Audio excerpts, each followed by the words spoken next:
Michael Madhusudan দত্তের জন্ম দ্বিশতবর্ষ উপলক্ষে ব্যারাকপুরে আয়োজিত হল আলোচনা সভা ও অনুষ্ঠান। নিশিদিন হসপিটাল, অর্থ সব নয়, পরিষেবাই আসল কথা। ঠিকানা রবীন্দ্রপল্লী, কল্যাণী হাইরোড, ওয়ার্ল্ডস মোড়ের নিকটে। যোগাযোগ 8617781276। লেখক কবি মাইকেল মধুসূদন দত্তের জন্মের দ্বিশতবর্ষ উপলক্ষে ব্যারাকপুরে আয়োজিত হল আলোচনা সভা ও সাংস্কৃতিক অনুষ্ঠান। এই দিনের অনুষ্ঠানে উপস্থিত ছিলেন ব্যারাকপুর লোকসভা কেন্দ্রের প্রাক্তন সাংসদ তথা প্রাক্তন শিক্ষক তরিতবরণ তোপদার, মধুসূদন গবেষক উত্তম মুখোপাধ্যায়, লেখক শ্যামল মৈত্র, ব্যারাকপুর নোনাচন্দনপুকুর উমাশশী উচ্চ বিদ্যালয়ের প্রাক্তন প্রধান শিক্ষক অজয় বর্মন রায়, লেখক শ্যামসুন্দর বসু সহ অন্যান্য বিশিষ্টজনেরা।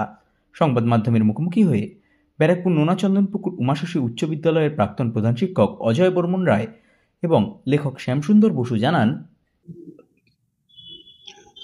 মাইকেল মধুসূদন দত্তের 200 বছর পূর্তি হলো,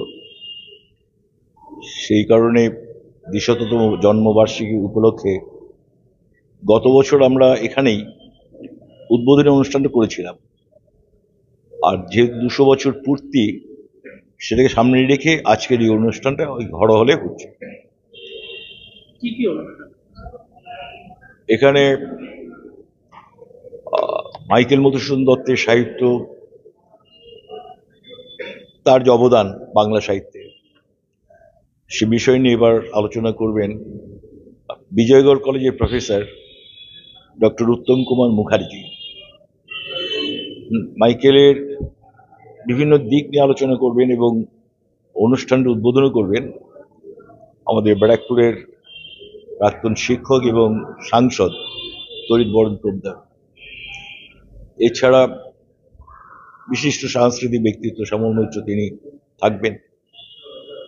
চন্দন সেনেরও আসার কথা ছিল, শেষ মুহূর্তে কি একটা সমস্যায় তিনি আসতে পারছেন না। মাইকেল মধুসূদনের কবিতা আবৃত্তি করা, সঙ্গীত, মাইকেলের রচিত সঙ্গীত পরিবেশন এবং সবশেষে মাইকেল মধুসূদনের উপর আমারই লেখা রেখমা দাসের মনে, এই নাটকটার একটা অংশ শ্রুতি নাটক হিসেবে এখানে আমরা পরিবেশন করব। এটাই হচ্ছে আজকের আমাদের কর্মসূচি রয়েছে। ব্যারাকপুরে আমরা প্রথমে 2024-এ যখন মাইকেলের 200তম জন্মবর্ষ হলো, আমরা ঠিক করেছিলাম এখানে একটা সমিতি তৈরি করে ওনার কবিতা, ওনার যে কাব্য, ওনার যে সৃষ্টিশীল, এটা সাধারণ মানুষ, আজকের যুগের মানুষদের কাছে তুলে ধরার জন্যে আমরা এই প্রোগ্রামটা শুরু করেছি 2024 সালের 25শে জানুয়ারি। আজকে যেটা 2025 সালের 25শে জানুয়ারি, এটা হচ্ছে এই 200 বছরের পূর্তি উৎসব শেষ হলো। আমরা জানি যে এই মানুষটাকে খুব আমাদের সাধারণ মানুষের মধ্যে খুব একটা যে প্রভাব ফেলেছে তা নয়। আজকে এই মানুষটাকে মূল্যায়নও হয়নি সঠিকভাবে। এনার কবিতা বা এনার কাব্য যে পর্যায়ে উঠেছিল, মানে উনি হচ্ছেন বাংলা নবসাহিত্যের ভগীরথ, আমরা বলছি আদি কবি। এরকম একজন মানুষকে আমরা আজকে ভুলতে বসছি। সেইটাকে তুলে ধরবার জন্যে আমরা আজকের মানুষের সামনে তার যে কীর্তি, যে বাংলা ভাষাকে উন্নত করবার জন্যে তিনি যে সমস্ত রচনা করে গেছেন, তা সবাই প্রত্যেকের কাছে এটা যাতে এই ছড়িয়ে পড়ে এবং বাংলা ভাষার সম্মান আরও উঁচুতে ওঠে, এই জন্যে আমরা এটাকে পালন করি। অসুবিধাটা হচ্ছে রাজনীতি করা, তারপরে এমপি সব বিষয়ে কথা বলছে।